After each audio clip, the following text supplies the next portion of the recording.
Thank you. Good afternoon to everybody. It's a great pleasure being here with you. And thank you for listening. And I would like to give a special thank to Sciinov for the organization of this meeting. It's a pleasure being here. And at the end, I will be open to questions, okay? So I'm a linguist. I work in the Department of Linguistics in the Catholic University of Rio Grande do Sul, in Porto Alegre, in the very south of Brazil.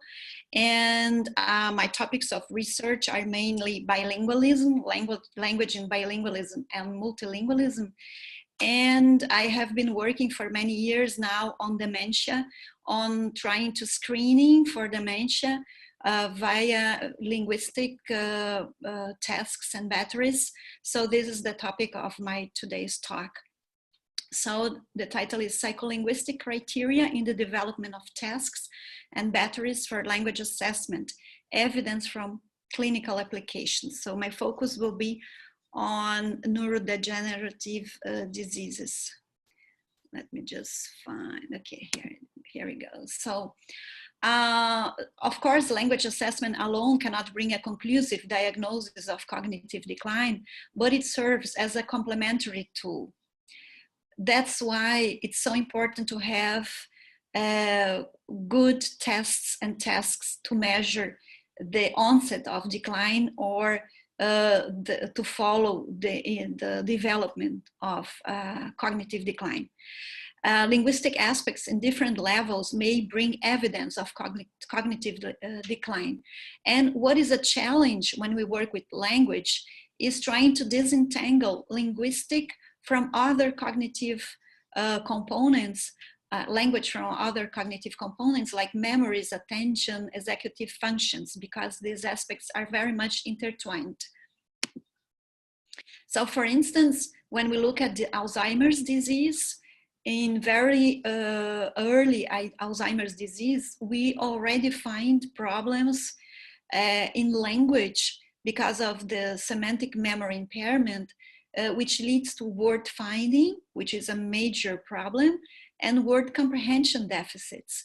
And in more final stages of Alzheimer's disease, we will find articulatory, phonological, and synthetic abilities with impairment. Also in written language, we may find surface dyslexia and surface agraphia. In Lewy body dementia, there is impairment in all areas of cognition with predominance of visual, perceptual, and spatial deficits. And language is usually considered unimpaired in the early stages. But as the disease progresses, we find problems in confrontation naming, synthetic impairment in sentence comprehension, organization of narrative speech in both production and comprehension modalities, as a function of the disease progression. Yet in primary progressive aphasia, which is a very interesting disease to be studied in the point of view of language, because it mainly affects language. So as you know, it has 3 variants. Then in the agrammatic or non-fluent variant, we find effortful speech with inconsistent speech, sound errors, and distortions, this apraxia of speech, agrammatism in language production, impaired comprehension of syntactically complex sentence. So as you can see, language is affected in different domains, right? Like in the semantic variant, we see problems in confrontation naming, single word comprehension, object knowledge, particularly for low frequency or low familiarity items, and surface dyslexia or dysgraphia. And finally, in the logopenic variant, which is more phonological, is in a more phonological order, anomia in spontaneous speech is found, and also in confrontation naming. There is impaired repetition of sentences and phrases, which is the mark, the mark of this variant, and the production of phonological errors.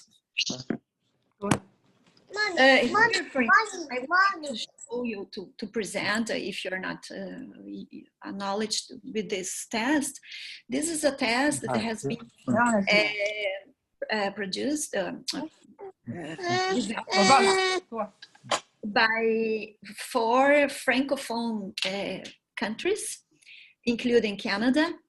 And it is a test that is basically grounded on linguistic abilities. So it analyzes 9 linguistic domains. And it has been translated or adapted into English, and now we are doing this adaptation into Portuguese. So just for you to know that it's interesting to know that language can be an important source for the diagnosis of neurodegenerative diseases. And this is a very good test to represent this testing. So to be effective, language assessment tests and batteries need to be carefully designed or adapted.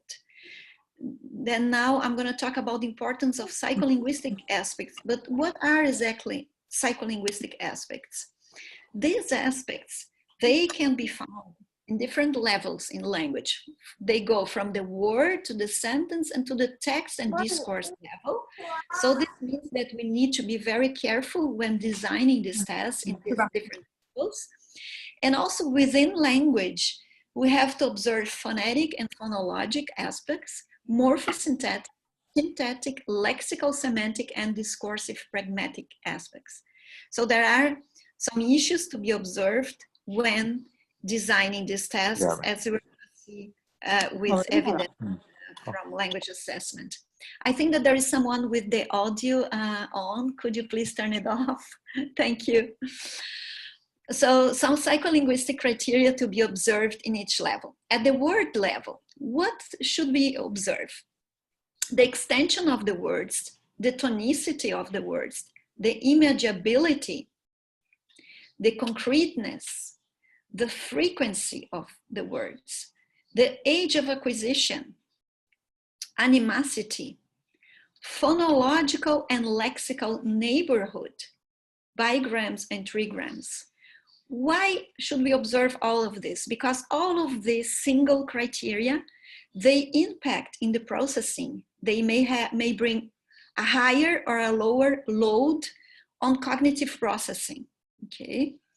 For instance, words that have been learned, acquired early in life tend to be more concrete, more familiar, have higher imageability, more concreteness. So as a consequence, they may be easier to process and faster to process.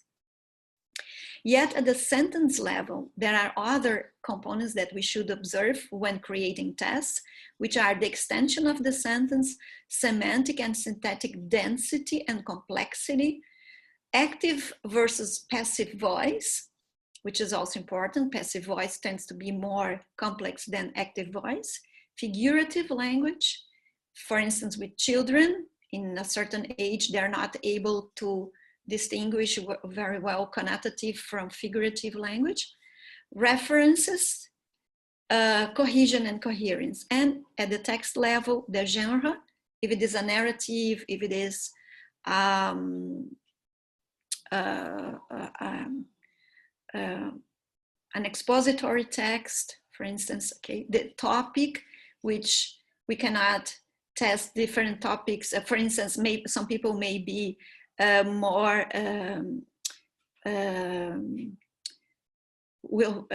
successfully read a text depending on the topic. The extension, the readability, which is a measure of the text complexity to be read, cohesion, coherence, syntactic and semantic density and complexity, and micro and macro structural aspects of the text. So they may differ depending on the subject-related specificities, like when we compare clinical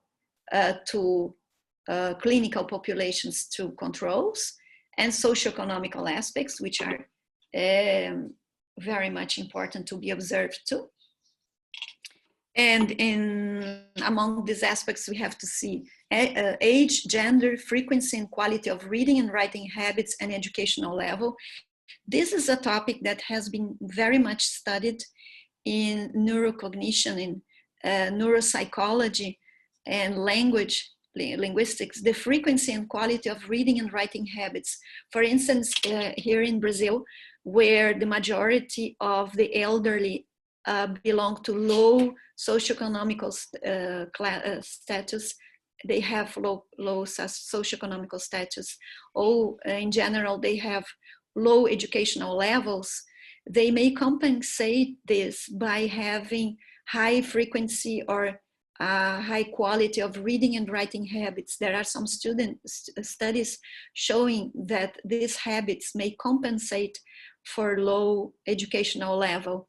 And this is, I saw this in some recent, like there is a big Congress in our area, the Society for the Neurobiology of Language, where this topic emerged like 2 years ago for the first time. And I got very impressed with this because it's really very important. Like here, when we study older people, sometimes they say that they are kind of illiterate, that they went to school only for 1 or 2 years, but they are able to read, and they are used to read the Bible or simple other books, you know, and this makes a difference in cognition if they read despite of the fact of having a low educational level. Here, for instance, this is a study done in our group where we tested naming and verbal learning in adults with Alzheimer's disease, mild cognitive impairment, and in healthy aging with low educational level. So we had here 3 educational level comparing the healthy groups. And then what we saw is that the naming test was very much affected by their educational level. So the lower the educational level, the lower were the scores in the naming task. And this naming was also able it correlated with Alzheimer's disease and mild cognitive impairment. So there were differences between these groups and as compared to healthy controls. And what was very curious about this study is that many studies, many of the tasks, or the majority of the tasks that we use to assess language, they are biased by socioeconomical status and sometimes educational level. So that's why we have to be very careful in underdeveloped countries or emerging countries, or in developed countries when we assess immigrants or people with lower income, because these may be confounding factors. For instance, here in Brazil, the mini mental, we have several different cutting points to assess these people, because we can have a false positive indicating dementia if we test using the mini mental standards used in developed countries. So they had to be adapted and other norms made for our population because of the differences in educational level, which impacts a lot in cognition. Okay. And what was interesting, again, just to finish to mention this test, is that in verbal learning, we didn't see any effect of education. So this is a good test. It's a very valid test to be used in low educated people, because it's not sensitive to, it's not biased by education. And also we have to observe this psycholinguistic criteria depending on the language skills recruited or the types of linguistic processing. So we should observe when we design tests for oral or written comprehension or production, or for repetition, for copy, for dictation, and also when we use verbal or non-verbal stimuli. So the psycholinguistic aspects should be observed all over these types of tasks. Now, I would like to show you some examples of studies at the word and text level where psycholinguistic aspects were observed. This is a study of ours in preparation for publishing. And here we studied naming and semantic association in Alzheimer's disease compared to healthy controls. And then, well, they were matched for age, socioeconomical status. They were all of low, middle, low income. You see the education, an average very low, 5-6 years of education. Reading habits, so they were, they had equivalent reading and writing habits, but different writing habits. And the mini-mental, of course, there were differences because one group is Alzheimer's and the other is the control group. What we saw, when we compared within the naming task, when we compared animate and inanimate stimuli, divided into high frequency and low frequency, we found that accuracy was higher for inanimate as compared to animate stimuli. And this corroborates the literature in Alzheimer's disease, which shows that people tend to be more forgetful or have more problems in naming animate stimuli as compared to inanimate.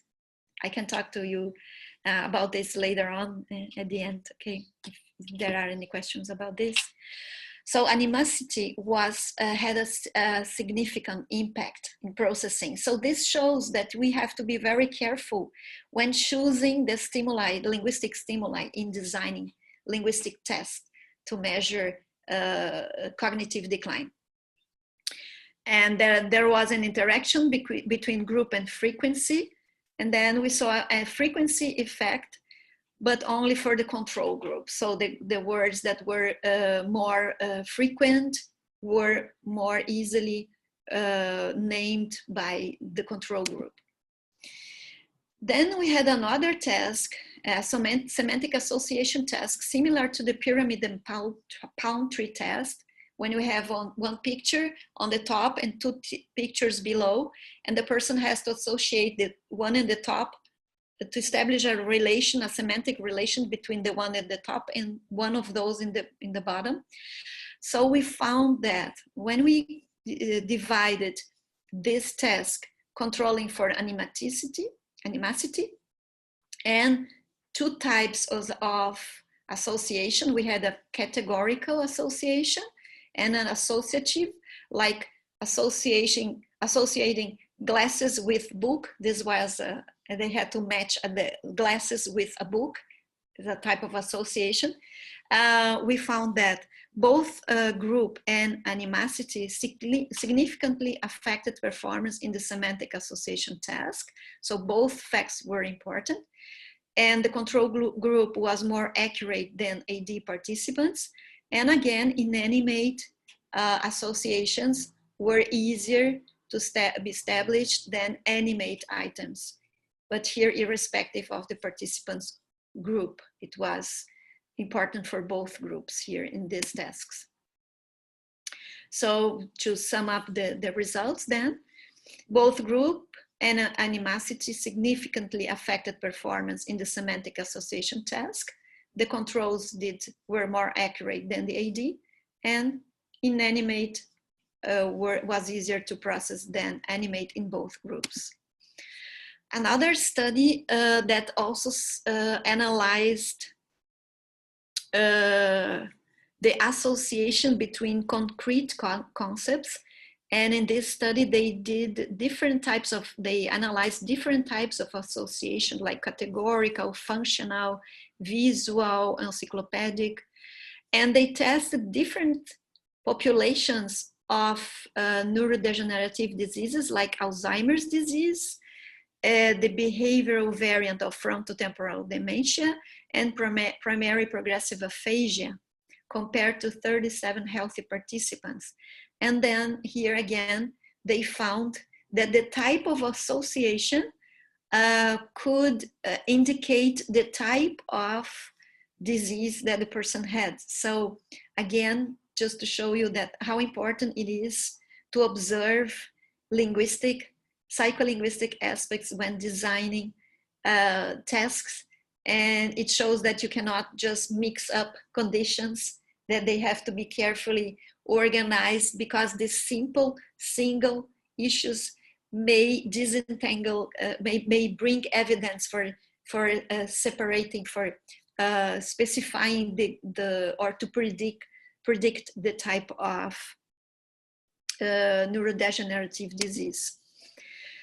Another study which analyzed naming in Alzheimer's disease and observed the influence of age of acquisition of words and the type of category. Okay, so here they only analyzed Alzheimer's disease patients and healthy controls, and they observed that here again the category living versus non-living predicted which participants were in the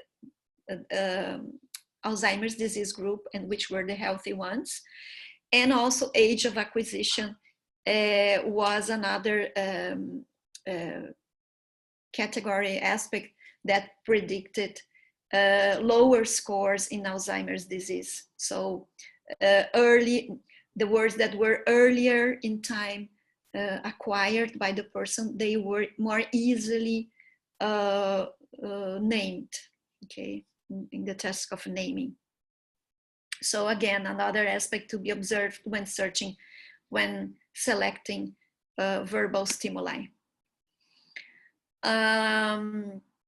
Here again, another study which is very similar to this one that I just showed. Again, findings confirming a category effect favoring non-living items in Alzheimer's disease. So there is a robust evidence on this aspect.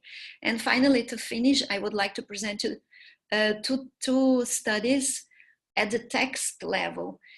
This is very hard for clinicians to use text to diagnose cognitive impairment. Because despite of the fact that texts are more ecologically valid and we use discourse and text in everyday life, and that we see the changes as the disease progresses, on the other hand, this type of task is very difficult to be assessed by clinicians. Yeah, so something that has been assisting these studies, both at the clinics and in research, is the use of software, of automated systems, automated assessment of language by the use of softwares.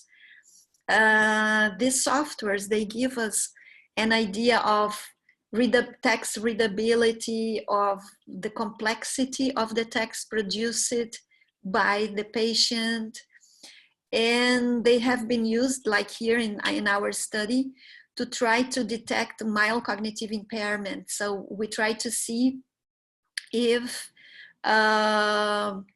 these people that had been diagnosed with cognitive impairment, if they had different synthetic measures or different scores in synthetic measures as measured by automatic linguistic analysis. And then we saw that yes, they were different. They had differences in 9 synthetic complexity metrics measured by the software that we used. So it's a very promising tool, the use of automated systems, automatic language assessment. And another study done by Fraser in Canada, also investigating linguistic features in Alzheimer's disease in narrative speech. They found an accuracy of 81% in distinguishing individuals with AD from those without language impairment, without cognitive impairment, in a picture description task. So again, here showing that these psycholinguistic aspects measured by softwares can be a promising tool to group individuals according to diseases, neurocognitive diseases. Then some final considerations. Psycholinguistic criteria matter in the development of tests designed for the clinics and for research. Subtle psycholinguistic criteria are able to differentiate clinical groups from typical ones, as well as typical groups according to socio-demographic aspects, such as age, education, and reading and writing habits. The use of non-culturally or linguistically adapted tasks or batteries for language assessment may bring misleading results for diagnosis or research. And adapting language assessment tasks is different from translating. Translating is very easy, but it's not a good way for you to have a valid test just by translating it. It has to be culturally, linguistically adapted, and the test needs to be validated for the population it is supposed to be administered to. And language assessment represents a valuable complementary task for early detection and for diagnosis of neurodegenerative diseases such as MCI, Alzheimer's disease, and primary progressive aphasia. Thank you very much for your attention. I would like to thank you for listening. These are my email contacts, and I'll be happy to collaborate and now to further to answer your questions, or if you want to contact me later on, these are my email addresses. Thank you very much.